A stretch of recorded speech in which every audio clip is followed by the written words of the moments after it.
Hello everyone, this is Country Sherry. Before I begin, I want to remind you that on YouTube, if you would follow me and like my stories and my muses that I have, I would appreciate that.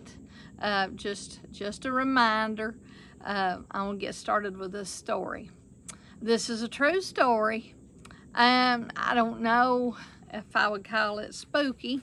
It was kind of scary, I guess, because I didn't know who the person was, but it was someone on our property back when I was a teenager. And I lived in an old two-story house, Mom and I and Dad. And Dad, as I always talk about, he was going coon hunting. And so Mom and I were left there alone, and he had the only gun that we had in the house at that time with him.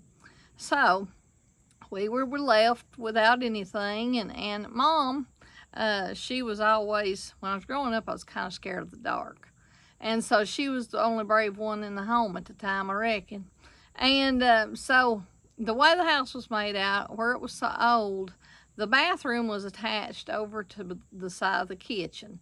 So you had to go through this big old kitchen that had windows all over the one side and all over the other side, and they were right at ground level. So anybody could just be standing at the window looking in on you. And that always freaked me out, because I don't bother me too bad now, but I did not like the dark at all. And I was an only child, so I don't know if I guess I didn't go out a whole lot at night and stuff. But anyway, my daddy was a bus driver, and we did have an outside light, and it was right above where he parked the bus. So I always was, every evening before it was time to go to bed, I would wash my face again. You know, I'd go to the bathroom, do all that stuff, brush my teeth. And so I left the door open all the time, because I was kind of scary, and it was just Mom there. And I looked out that window, because you could see, because there was a light, you know. You kind of see, and I flashed. I was just looking in general up through there, because I was creepy anyways. This stuff creeped me out. And I saw somebody standing by the bus. And that was just for a second or two. And I thought, shortly, because I looked again and I didn't see nobody, and I didn't look too staring at it or anything. I was quick to look, and I hollered at Mom. Mom knew I was afraid of the dark, and I was chicken and stuff. And I said, Mom, I said, hey, somebody up there at the school bus. And so to pacify me, she came on in through the kitchen and into the bathroom, said, sure, there ain't nobody out there. She sort of looked. There ain't nobody up there at that bus. And I said, Mom, I swear I saw somebody. Well, what we did, so she walked back through the kitchen with me as we were going back to that big old living room. And as we started to go through that kitchen, we heard, I'm not a good whistler. This person was a good whistler. I also think I know who that person was, because there was somebody that lived close to us that was known to be a whistler. Well, anyway, she looked at me and I looked at her. Buddy, we scooted out of that kitchen. So then, you know, the dogs were barking and stuff for a second there, what my little dog I had outside.